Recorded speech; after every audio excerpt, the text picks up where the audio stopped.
What's up, everybody? Today we're going to be looking at this handy little 7-inch screen for your car. It's going to make your driving that more convenient. So if you have an older car or an older truck, instead of swapping out an entire stereo or upgrading your car, you can still get wireless CarPlay, Android Auto, GPS navigation like on your phone, and even a backup camera that comes with this unit. This one is very easy to set up. It works with every vehicle. So let's check it out, install it, and see how well it works in my truck. All right, guys. So today I'm going to show you how to install this car portable Android system. So you have to have an Android phone, and Google has an Android app that automatically is going to basically turn the screen on, sync your WhatsApp, sync your Spotify, sync your Google Maps, sync a lot of apps with your phone.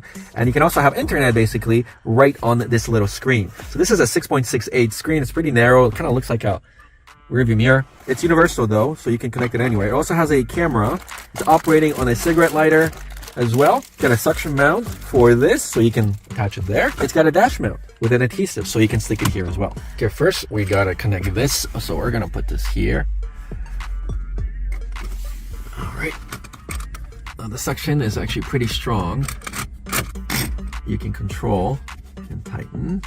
And then these little clips is where you put this. And there you go. So now you can have it this way, but it's mostly kind of gonna be like this. There you go. So here's what it looks like. So now we're gonna connect this. So plug this in. It's a USB-C connection. On the bottom, you have your auxiliary, your Type-C connection, and then your AV for your camera. So we're gonna plug this in here. And that's in. Let's remove this, and you can see how quickly it turns on. And there you go.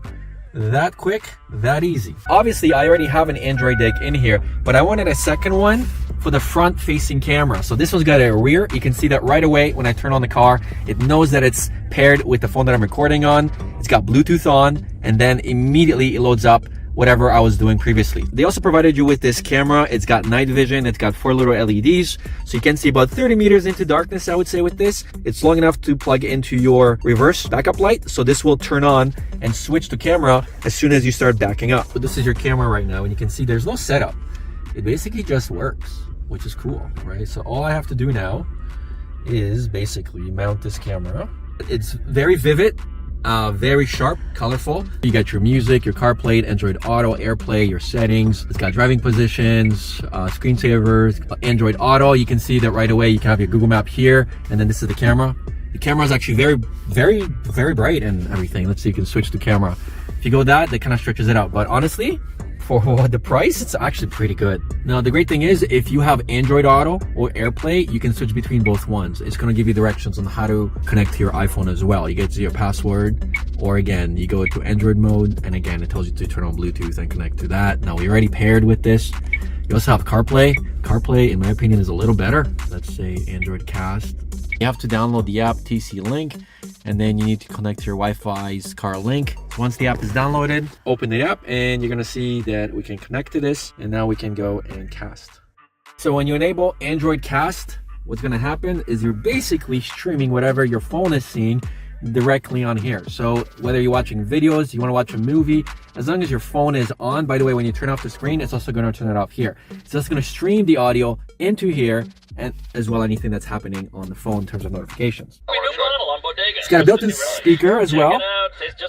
Right, so once you sync your Bluetooth music is going to control what's happening, what's playing on here. The music will come out of the speaker on here. It's not bad. Of course, you want to pair this with your stereo. To do that, you have to use the auxiliary cable that they gave you and connect this to the auxiliary on your car. Usually every single deck has one, and then that way whatever's playing on here is going to come out of the stereo. And of course, if you got Siri or Assistant, you can speak directly in here, and then you can navigate this whole thing with your voice as well.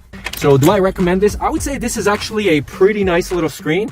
I got this on sale, and we got this for obviously my dad. Another thing to note, if you want to get a secondary screen, you're not going to be able to use your current screen if it's got Android or AirPlay and this at the same time. So you will have to pick between the two, because I have a reverse camera on this one, and I was going to hook up this one to the front, and I was going to put the camera on the front of my car.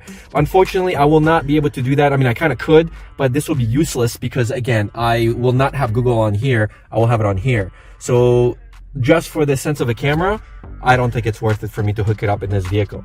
But anyways, for everybody else who doesn't have an in-dash monitor that's capable of being connected to your phone, this is definitely something you definitely want to consider. So yeah, that's the video. Thanks for watching, and I'll see you guys on the next one.